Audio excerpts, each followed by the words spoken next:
Espace TV, le 22h.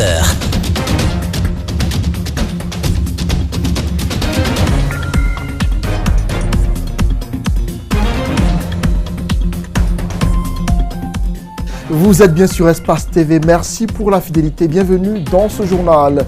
Au sommaire, ouverture ce lundi de la session extraordinaire de la loi de finances rectificative 2018. Les députés se pencheront sur des projets comme la loi sur l'asile et la protection des réfugiés en République de Guinée.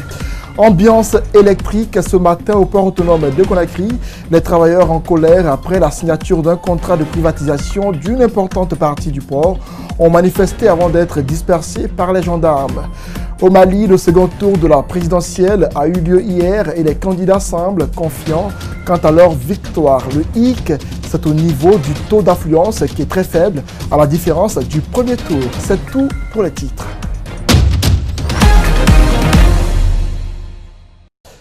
Bonsoir et bienvenue dans ce journal. Les députés sont retournés au Parlement ce lundi pour la session extraordinaire de la loi de finances rectificative 2018. Durant 2 semaines, ces élus du peuple apporteront des corrections autour de la loi de finances et sur l'adoption d'un projet de loi sur l'asile et la protection des réfugiés en République de Guinée. Plusieurs personnalités étaient présentes à cette cérémonie, les membres du gouvernement notamment Mariam Fodé Camara et Ibrahima Sorissin Kassouma. Cette session extraordinaire porte sur 2 points. Il s'agit de l'examen du projet de loi des finances rectificative 2018 et celle relative à l'asile et à la protection des réfugiés. Durant 2 semaines, les députés examineront les corrections à apporter sur le budget de l'État de l'année en cours et réfléchir également sur d'autres projets de loi. Cet exercice permettra d'apporter les corrections nécessaires que la conjoncture socio-économique a imposées au gouvernement. Il correspond par ailleurs au but visé par la loi de finances rectificative, celui de modifier à la hausse ou à la baisse les dépenses et les recettes prévues par la loi de finances initiale. Le second texte qui vous est soumis est relatif à l'asile et à la protection des réfugiés en Guinée, qui a toujours été un pays d'accueil des personnes en détresse d'Afrique et d'ailleurs. Le président de l'Assemblée nationale revient sur l'exécution de la loi de finances initiale adoptée l'année dernière. En conclusion de son discours de présentation du cadrage budgétaire révisé pour 2018, Monsieur le ministre du Budget a attiré l'attention de tout un chacun sur la nécessité de nous imposer un minimum de rigueur dans la mise en œuvre effective des mesures prévues dans le programme d'ajustement que le gouvernement a volontairement décidé d'adopter. D'autres projets de loi portant statut général des agents de l'État et de l'accord entre la Guinée et l'Allemagne en matière de coopération sur la migration légale et illégale doivent être adoptés au cours de la prochaine session, souligne le président de l'Assemblée nationale.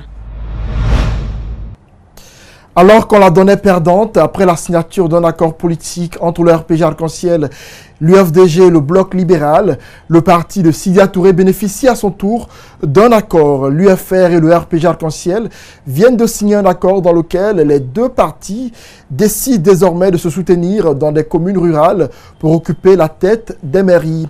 Dans les communes de Matam et de Boké par exemple, le RPG soutiendra l'UFR. C'est le président du groupe parlementaire du RPG Arc-en-Ciel et celui des Républicains qui ont matérialisé l'acte ce lundi. Mariam Fodé Camara, Ibrahima Sorissin Kassouma encore. Cet accord électoral concernant la mise en place des conseils communaux est le fruit d'une négociation entamée il y a quelques jours. Les responsables des 2 formations politiques RPG Arc-en-Ciel et UFR ont paraphé le 10 protocole d'entente ce lundi. Depuis longtemps, depuis de longs mois, on était en tractation avec le RPG avec lesquels on a trouvé des conciliabules pour nous permettre de désister pour l'un ou pour l'autre dans certaines zones. Et c'est ce qui a été conclu. Les 2 partis ont décidé désormais de s'entraider dans plusieurs mairies de la Basse-Guinée. Le RPG va soutenir les candidats de l'UFR et dans d'autres communes, les conseillers de l'UFR vont soutenir la candidature de RPG. C'est de cela qu'il s'agit.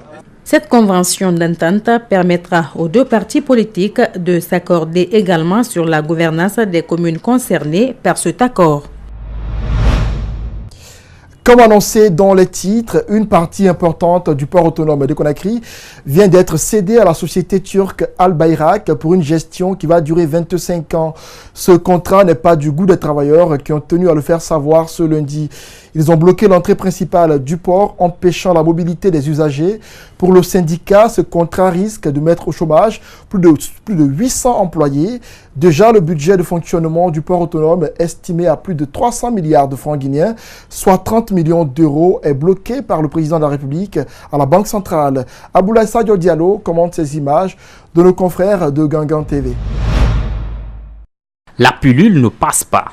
Les travailleurs du port autonome de Conakry n'approuvent pas la signature du contrat entre l'État et la société turque. Ils l'ont fait savoir dans la matinée de ce lundi à travers une manifestation. En plus des risques de licenciement qui guettent ses employés, le contrat aussi n'est profitable qu'à la société, estiment les frondeurs. C'est les Turcs qui recrutent leur propre personnel et tout le personnel sera licencié, seront tous mis dehors, les 800 travailleurs. Donc ceux-là vont recruter leur personnel, qu'en soit, ça peut être des étrangers, des Burkinabés, des Sénégalais et même des Turcs venus travailler au port. Et dans ce contrat, plus de 10 ans, ils ne vont pas payer la taxe douanière, ni la taxe des impôts, trucs, et ils vont exploiter le port sans faire des investissements. Le week-end dernier, une rencontre entre les travailleurs du port et le chef de l'État a eu lieu, mais la montagne n'a accouché que d'une souris. Nous avons rencontré le samedi le président de la République.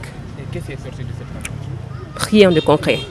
La preuve, la grève elle est déclenchée. S'il y avait eu quelque chose de concret de la part du président de la République, on ne serait pas allé jusque là où nous sommes aujourd'hui. Visiblement, la fin de cette crise n'est pas pour si tôt. Le syndicat du port autonome de Conakry reste droit dans ses bottes et le dit à qui veut l'entendre. Quand la grève continue, alors actuellement nous avons fait l'arrêt de tous les travaux au port. Aucun bateau ne rentre, aucun bateau n'accoste. Donc c'est ce qui nous a poussé aussi à faire l'arrêt de travaux jusqu'à l'annulation purement et simplement de ce contrat. Parce que nos comptes sont saisis dans les locaux de la Banque centrale. Plus de 300 milliards de francs guinéens et 30 millions d'euros. Donc aujourd'hui, nous ne pouvons plus bénéficier de nos avantages sociaux. La direction du port autonome de Conakry a refusé de livrer sa version des faits, arguant avoir d'autres préoccupations pour le moment. La directrice Awa Keïta aurait signé le document sous contrainte.